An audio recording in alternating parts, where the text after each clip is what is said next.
John Sturges began his career in Hollywood in 1932 as an editor. Then, World War II began in 1939, and the United States' involvement grew after the bombing at Pearl Harbor in 1941. John's career strayed from Hollywood as he changed roles.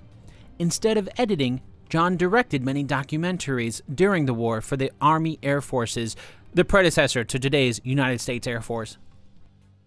After the war ended, John returned to the public's eye as he switched from the editor he was before the war into a director. In 1957, he directed a classic Western, The Gunfight at OK Corral. Then, in 1960, he directed The Magnificent Seven, a film seeing a reboot this year. But John's Westerns aren't the focus of our story today. No, today we're diving through history to take a look at a movie that is considered by many to be one of the greatest World War II films ever made. I'm talking, of course, about 1963's The Great Escape. The timing was certainly on John's mind as he dug into the film. After all, there was just a year after he edited his last film in 1942 when the events in The Great Escape took place for real. The movie was made for only $4 million in 1963, or about $31 million in today's dollars, and returned almost $12 million, or about $93 million in today's dollars. Needless to say, it was a smash hit. The Great Escape was the film that launched Steve McQueen into stardom and made Americans aware of a British actor by the name of Richard Attenborough. Not to mention offering significant boosts to many of the film's other stars such as James Garner, Donald Pleasance, James Coburn, and Charles Bronson, just to name a few. Despite having an all-star cast and being based on a true story, most of the characters in the film did not actually exist. Instead, Hollywood opted to merge together multiple people into a single character to help push the story forward, while not having to deal with an ensemble cast in the hundreds. As I'm sure you can guess, this also forced them to change the story around from the way that things really happened. I'm Dan Lefebvre, and this is based on a true story.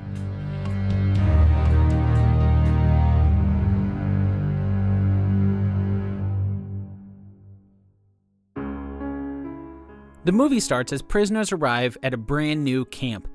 We get introduced to the purpose of the camp by Commandant von Luger, who's played by Hans Mesmer, as he explains it to the senior British officer, a Captain Ramsey, played by James Donald. According to von Luger, the camp has been built by the Nazis to hold the worst of the worst. He goes through a list of prisoners and the number of times they've tried to escape from other camps. This is true. The real camp was called Stalag Luft 3. Stalag being a term used for the German prisoner of war camps, and Luft referring to the prisons used for the Luftwaffe, or the prisoners of the German Air Force. It was first opened in March of 1942. It was built specifically to make escape difficult. Well, I suppose all prisoner of war camps are designed to make escape difficult, but this one had a few things in particular that helped make it really tough to escape. For example, all of the housing barracks for the prisoners were about 24 inches off the ground, so guards could see if tunnels were being built. Right away in the movie, the prisoners start to test the prison and its guards. There are multiple individual escape attempts on day one, such as those by Captain Virgil Hiltz, Steve McQueen's character, and his cooler mate, Archibald Ives, who's played by Angus Lenny. They test the limits of the perimeter guards. This isn't really true. That is to say, there weren't any escape attempts on the first day, but there was a major successful escape that the movie omits. In truth, it was in the summer of 1943 when the prisoners made their own Trojan horse. It was a gymnastics horse used for exercise purposes. At least, that was the cover. Constructed out of plywood, and just like the ancient Trojans, it was built big enough to hold a few men inside. Every day, for 3 months, the horse was carried out to the exact same spot, near a perimeter fence. While prisoners did gymnastics on the horse above, underneath the horse, a tunnel was being dug. There wasn't a lot of room, so they dug in shifts, usually of 1 to 2 men at a time. The 3 prisoners who did the digging were Lieutenant Michael Codner, Flight Lieutenant Eric Williams, and Flight Lieutenant Oliver Philpott. When the end of the day came, the prisoners would put a wood plank on top of the hole and then cover it with surface dirt to hide the entrance to the tunnel. Then, the next day, it would start all over again. In a matter of months, the 3 prisoners managed to dig over 100 feet. They used metal rods to poke through the surface of the ground as air holes, something Hollywood might have used as inspiration for Captain Hilt and Ives' escape attempts later in the movie. It was a cool evening in October when the 3 prisoners who had spent months digging the tunnel made their escape, and it was very successful. All 3 made their way out of Germany. Williams and Kader made their way back to Britain by way of a port Stettin and stowing away on a Danish ship. Philpott boarded a train to Danzig as he pretended to be a Norwegian businessman. From there, he stowed away on a Swedish ship and eventually made his own way back to Britain. Back at camp in the movie, the prisoners started to form a team behind squadron leader Roger Bartlett, who's played by Richard Attenborough. According to the movie, Bartlett has the crazy idea of building not 1, not 2, but 3 separate tunnels to allow 250 prisoners to escape. In truth, the plan was to get 200 prisoners out, not 250 as indicated in the movie, but the idea of building 3 tunnels was true. And just like in the movie, they were nicknamed Tom, Dick, and Harry. After all, it's not like the prisoners could go around talking about constructing tunnels, so they used code names. In fact, Roger was so serious about using these names that he threatened court-martialing anyone who uttered the word tunnel. As a quick side note, I should probably mention Roger Bartlett was not the real person's name. In truth, Richard Attenborough's character was based on the Royal Air Force squadron leader Roger Bushell. So there was no real prisoner named Bartlett. And Bartlett wasn't the only one. Most of the characters in the film were not real, but were based on either one or an amalgamation of multiple people. Group Captain Ramsey, who's played by James Donald in the movie, was based on Herbert Massey. Actor Donald Pleasance's character, Lieutenant Colin Blythe, was based on a man by the name of Tim Whalen. Steve McQueen's character in the film, Captain Virgil Hiltz, was based on 3 different pilots: David M. Jones, John Dorch Lewis, and William Ash. There's too many different characters in the film to list them all here, but most of the people that the characters in the film were based on had their names changed in some form or fashion. However, most of them were fairly accurate in their depiction. For example, even though Colin Blythe wasn't a real person, in the movie, Colin Blythe was the forger. And the person that he was based on, Tim Whalen, was the forger in the prisoner escape. So in the movie, as they begin construction on the tunnels, the prisoners come across 2 issues. The first is to keep the tunnels from collapsing, rather important. To stop this, they collect wood from anywhere they can. That is very true, and just like in the movie, it was mostly bedboards that provided the wood that they needed to keep the tunnel from collapsing on them. Now, another major issue that they came across was that the dirt they're pulling out of the tunnel doesn't match the topsoil. It'll be way too obvious that they're digging. The man in the movie who has been tasked with figuring out a solution to this is Lieutenant Eric Ashley Pitt, who is portrayed on screen by David McCallum. Eric's solution is to carry the dirt out in tubes inside the prisoners' pants. Then they pull a pin inside their pockets, and the prisoners can release the dirt and kick it around with their feet. This is all very true, and it goes back to one of the reasons why the worst of the worst were sent to Stalag Luft 3. The location for the camp was on the eastern side of Germany, near Sagan, and it had been chosen because it naturally had a very sandy soil underground, and on top was a very bright yellow color to the surface sand. The Nazis were smart and took advantage of this natural difference in color, turned it into a design feature of the camp to help aid against tunnels. But while the Nazis may have been smart, the prisoners were smarter. To overcome this design feature of Stalag Luft 3, the prisoners called on their very own sand dispersal specialist. Well, that's what he became while he was a prisoner, at least. In the movie, this is the character of Eric Ashley Pitt. But as you recall, the film changed the names of the prisoners. In truth, the sand dispersal specialist was Royal Navy Fleet Air Arm pilot by the name of Peter Fanshawe. But Peter's method of dispersing of the sand was very much the same as what the movie indicated. They used a bunch of old socks and made small pouches that they could hide inside prisoners' pants. Maybe it was in the gardens that they were tending, or maybe it was while carrying on a normal conversation, but many of the methods that they show in the movie are how they actually were able to get rid of the darker sand from the tunnels and mix it with the brighter sand. Around the camp, they called the men who carried the sand penguins because they looked like the birds as the sand inside their pants created bulges. After the war, one prisoner estimated that there were over 200 prisoners who helped disperse the sand, making well over 25,000 trips. What the movie doesn't mention, though, is that the German guards caught on to this method.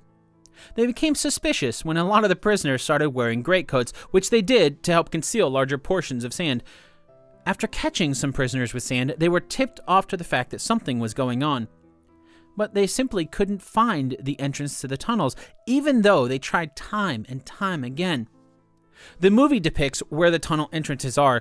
Harry was a drain in one of the washrooms. Tom was under a stove. It doesn't really mention the entrance to Dick. In truth, it was Dick that was in the drain, Harry's entrance was under the stove, and Tom's entrance was just in a dark corner next to a chimney. Try as they might, the Germans couldn't find these entrances. Something else they don't mention in the movie is that there were 19 prisoners that the Germans rounded up in an attempt to stop the tunnels from being built. Now, these 19 were picked as top suspects for constructing the tunnels after the guards caught some prisoners with sand, when they didn't really know who was involved. And in truth, only 6 of the 19 were actually building the tunnels. So, construction continued. Still, after the Germans started to catch on to the old sock dumping technique, the prisoners had to find an alternative method to get rid of the sand. This leads to something else that the movie doesn't depict: the closing of one of the tunnels. The first place that they started dumping the sand was in one of the 3 tunnels. They kept digging, Tom and Harry, but the Germans extended the camp to where the exit for Dick was supposed to be. Of course, the Germans didn't know this, but it still messed with the plans for one of the tunnels. Since they needed a place to throw sand, they scrapped Dick and started filling it up. They also used it for storage of any contraband, maps, official papers that they were using to create forgeries, German uniforms they'd managed to scrounge, and so on. Since I mentioned scrounging, there's something else that the movie didn't really touch on. In the movie, it's James Garner's character, Lieutenant Robert Hendley, who does wonders scrounging whatever the prisoners need. He does a lot of this by making friends with Werner, one of the German guards played by Robert Graf. By now, you probably could guess that there really was no real Robert Hendley, although interestingly, the actor who played Hendley, James Garner, was himself a scrounger when he served in the Korean War.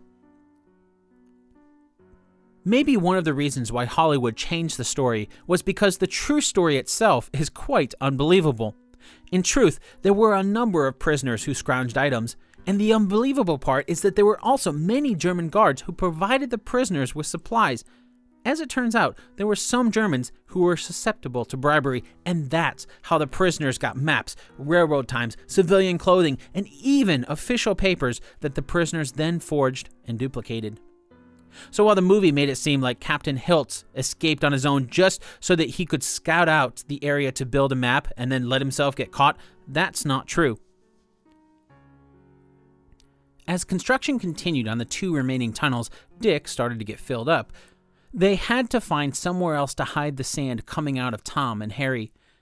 At this point, it was the winter at the tail end of 1943, and the ground would frequently be covered in snow. This made it impossible to go back to scattering sand on top of the snow without being caught. You can't just mix in the sand on top of snow. Instead, they had the idea to hide the sand inside one of the largest buildings on the compound, the theater. They unhinged one of the seats and proceeded to stuff sand under the entire seating area. Problem solved. There's a pivotal moment in the movie where the 3 Americans, Steve McQueen's Captain Hiltz, James Garner's Hendley, and Judd Taylor's Goff, who celebrate July 4th by making moonshine for the prisoners. Everyone takes a break from tunnel building as they celebrate. It's during this celebration that the Germans happen upon the entrance to one of the tunnels. Tom. While it's true that the Germans did eventually find Tom, that is not how it happened. Outside the camp, World War II was raging, and as the United States started to increase its activity in the European theater, German POW camps started to get more and more Americans. Stalag Luft 3 was no exception to this, and more Americans started pouring into the camp. This meant more prisoners to work on the tunnels, But it didn't necessarily mean they'd be able to get everyone out. After all, the original plan of 200 was audacious enough. With an increase of prisoners, this meant they could increase the work on the tunnels. But this would also prove to be their downfall. German guards knew about the penguins, prisoners who were carrying sand beneath their pants. They may have changed where they were dumping the sand, but they still had to carry it out from the tunnel. And that location did not change. So the prisoners knew to look for guards, and they were trying to only bring it out when the guards weren't looking. But the Germans tried something different. They hid in the woods outside the camp to watch where the penguins came from. Like a breadcrumb trail, they traced the penguins back to one specific hut. Once they were sure something was going on in this hut, the Germans barged in. This time, they found Tom. Another aspect that's not covered in the movie is just how many escape attempts the prisoners were trying. The movie does allude to letting some prisoners try to escape so the Germans didn't think the prisoners weren't trying to escape. After all, the lack of escape attempts would surely put the Germans on an even higher alert. But to put this into perspective, when the Germans found the entrance to Tom, that was the 98th tunnel that they discovered at Stalag Luft 3 since it had opened. Remember that even though the plan was to have 200 men escape at once in what we now know as the Great Escape, that was only a fraction of the prisoners in the camp. Needless to say, the prisoners were busy. In the movie, it's after Tom is discovered when Archibald Ives, played by Angus Lenny, cracks. He tries to use the commotion of the Germans finding the tunnel as a diversion to scale the barbed wire fence. According to the movie, he didn't make it. Sadly, this is true. The character of Archibald Ives was based on a man by the name of Jimmy Cadell. While the finding of Tom may have differed, we know about the fate of Jimmy from Frank Stone, who was a prisoner at Stalag Luft 3 in 1943. Frank said of how Archibald Ives dies in the film, quote, "He was a pal of mine called Jimmy Cadell. He really was shot like that," end quote. After Tom was found, the morale among the prisoners understandably was low. They had started with 3 tunnels, and they decided to scrap one if the Germans had built over their planned escape. Now they were down to just 1 tunnel, Harry, left undiscovered. In the movie, after Tom is found, Richard Attenborough's character, Roger Bartlett, says, "We dig." In truth, the real Roger Bushell ordered work on Harry shut down after Tom was found. They didn't give up, of course, they just couldn't risk the last big tunnel being found. So they waited. Months later, in January of 1944, things had settled down enough to where they felt it was safe to start working on Harry again.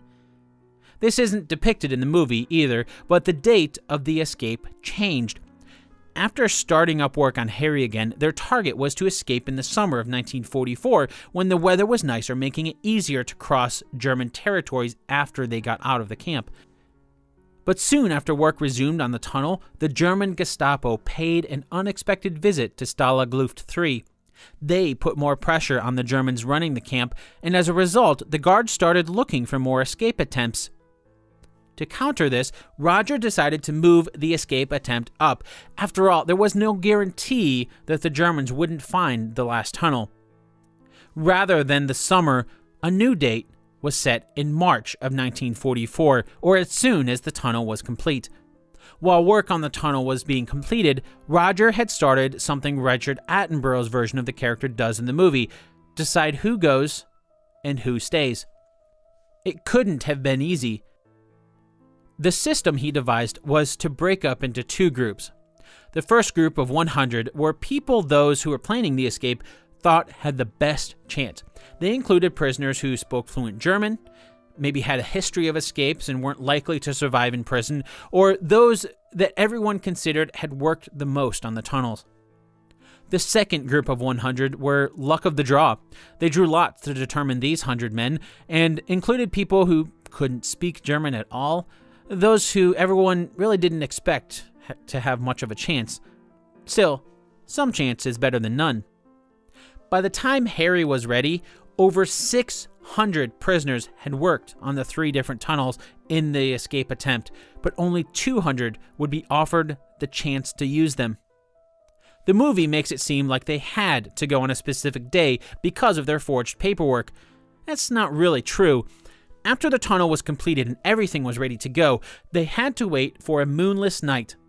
The darkness would help them make their escape. They ended up waiting for a week until on Friday, March 24th, 1944, the night came. Harry's entrance was under Hut 104, so as the sun began to set, the lucky 200 prisoners who would make their escape started to make their way to the hut without being seen by the guards. Right away, they hit a snag. The entrance to the tunnel was frozen shut. It took them about an hour and a half before they could get the tunnel opened up. In the movie, when they're about to escape, it's Steve McQueen's character who breaks the ground on the exit. He pulls down a bunch of grass before realizing they've made a big mistake. The tunnel is too short. This is very true. The tunnel was completed, but they didn't make a hole on the other end until they were ready for escape. So it was when everyone was getting into one end of the tunnel when they realized on the other end that they were too short. The plan was to have the tunnel come out inside nearby woods, but they were just short of the tree line. So just like in the movie, this put a damper on their escape plans. Instead of being able to stream 200 people through the tunnel like clockwork, they had to time their escape one at a time, an escape that had started an hour and a half later than they planned because of the tunnel being frozen shut in the beginning. Now, they were only able to get out about 10 people per hour. There's no way they'd be able to get 200 people out before daybreak. Then, just like in the movie, an Allied air raid hit and the camp went dark to avoid being seen by the bombers. While the darkness helped them from being seen, the movie accurately depicts the fact that the tunnel had electronic light bulbs. This meant that the camp went dark, and so did the tunnel. To compound matters more, at about 1 o'clock a.m., the tunnel collapsed, so the escape was delayed even further as the collapsed portion was frantically repaired. In the movie, there's a man who's seen escaping from the tunnel by a guard, and that's how the escape is discovered. Although the movie doesn't make a point of counting how many made it out of the tunnel, the way in which the tunnel was discovered is true. The escape that began at around 10 p.m. the night before continued until 4:55 a.m. when a German guard noticed something moving outside the camp. On closer inspection, he saw a man coming out of the tunnel. Although the guards didn't know it at the time, that was the 77th man to have escaped from the tunnel. The tunnel was discovered, but the Germans still didn't know where the tunnel entrance was. It was a German guard who crawled through the tunnel's exit that ended up helping them find the entrance. Well, he ended up getting stuck, and when he couldn't make his way through, he started calling for help. The prisoners knew their gig was up, and they felt they'd be punished even more if they didn't help, so they showed the Germans where the entrance was. Still, 76 of the 200 men had made it out. The race was on to make their way to freedom. In the movie, there's an all-out search that starts once the Germans realize the extent of the escape. They start scouring the countryside as they're looking for the escaped prisoners. This is very much true. The prisoners from Stalag Luft 3 certainly didn't know it at the time, but the mere scale of the escape threw a major wrench in the Nazi war effort at a critical time. Thanks to the Allies eventually winning the war, we have access to a lot of documentation from the Third Reich that we probably wouldn't have otherwise. Because of this, we know it took a combination of police, Hitler Youth, and soldiers. There were thousands called on to help find the prisoners. And this happened at the tail end of March of 1944, just a couple months before the Allies invaded on D-Day in June. While the Nazis may not have known exactly when or where the Allies would strike, they knew the Allies were planning a major invasion of some sort. So the diversion of thousands of troops and police away from the Nazis preparing beaches or countryside for a potential invasion was huge. Of course, we'll never know exactly what sort of impact this had on the outcome. We only know what the eventual outcome was. According to the movie, over 50 of the escaped prisoners eventually get rounded up. They're put into trucks and sent back to camp. On the way, the camera focuses on Roger Bartlett, the mastermind behind the escape, as he expresses that even though they failed, he's happy with everything. Just as the truck pulls off for a rest stop, Roger says, quote, "I've never been happier," end quote. Then, as Roger and the rest of the prisoners are stretching their legs, they turn around at the sound of the Germans setting up a machine gun. All 50 are slaughtered. I'd really like to say that this isn't true. The only thing that isn't true about this is how it happened. The movie sped up the timeline to make it seem like it happened right after they were caught. In truth, the news of the escape traveled to Hitler soon after it happened. He was livid. Of the 76 men who escaped, 73 of them were caught again. They returned to camp, and Hitler wanted to murder them all, to teach a lesson to other prisoners. But he didn't stop there. Hitler wanted Commandant von Lindner, the man who designed Stalag Luft 3, to be executed as well, and the camp security officer, and all of the guards on duty at the time. Hitler wanted to kill them all. It was Hermann Göring who talked Hitler out of this murderous idea. He convinced Hitler it would violate the Geneva Conventions, which is interesting considering the other murderous acts Nazis are known for doing throughout the war. Still, Hitler decided not to kill them all. Of course, Commandant von Lindner was replaced. On April 6, 1944, the new camp commandant Erich Cordes announced to the senior British officer at the camp that 41 of the prisoners were shot while resisting arrest. 9 more were also murdered for similar reasons. 50 of the 73 prisoners who had been recaptured were dead a few days after the escape. Of the remaining escapees, 17 stayed at Stalag Luft 3 for the duration of the war. 4 were sent to a concentration camp in Sachsenhausen, where, a few months later, they tunneled out of that camp, but they were caught and returned. The final 2 were sent to another camp on the south, Flag 4, see Kolditz. In the end, the movie accurately depicts the result of the Great Escape. The original plan was to have 200 people escape, but only 76 made it out. Of those 76, only 3 actually avoided being recaptured and made it back to Britain. The final scene in the movie is Steve McQueen, Captain Hilt, being thrown back into the cooler for his part in the escape. It's something we see happen a lot in the movie as Hilt earns the name the Cooler King. As we learned earlier, Captain Hilt was an amalgamation of 3 people, but one of those men was William Ash, and William was the original Cooler King. He wasn't a biker. That whole scene at the end where Steve McQueen runs into the barbed wire fence before getting caught was made up for the movie. It was something Steve McQueen wanted to add because of his love of writing. But William was even more feisty than Captain Hilt on screen and was sent to the cooler countless times for the dozens of escape attempts on his record.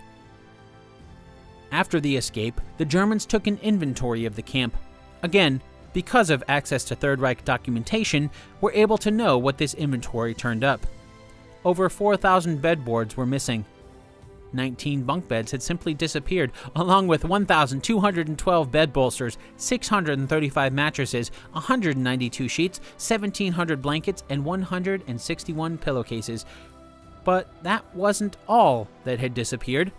52 large 20-man wooden tables, 10 single tables, 34 chairs, 76 benches, 1,370 bedding battens, 1,219 knives, 478 spoons, 582 forks, 69 lamps, 246 water cans, 3,424 towels, 600 feet of rope, and over 1,000 feet of electric wiring.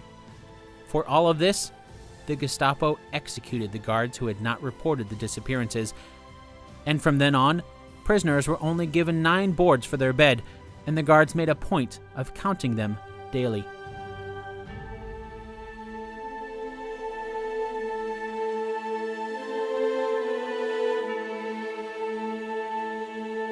This episode of Based on a True Story was written and produced by me, Dan Lefebvre.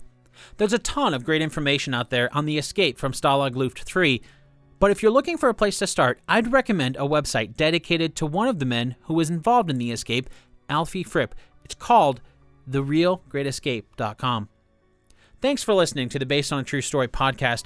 I really hope you've enjoyed learning about the real Great Escape as much as I have.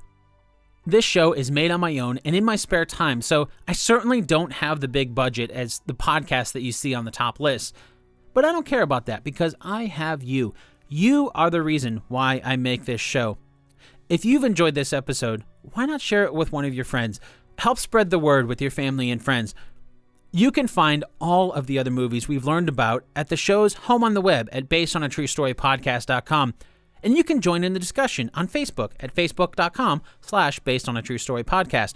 And lastly, if you want to get in touch with me, I really hope that you do, you can find me on Twitter at Dan Lefebvre, DanLefeb. Thanks so much for listening, and I'll talk to you again next week.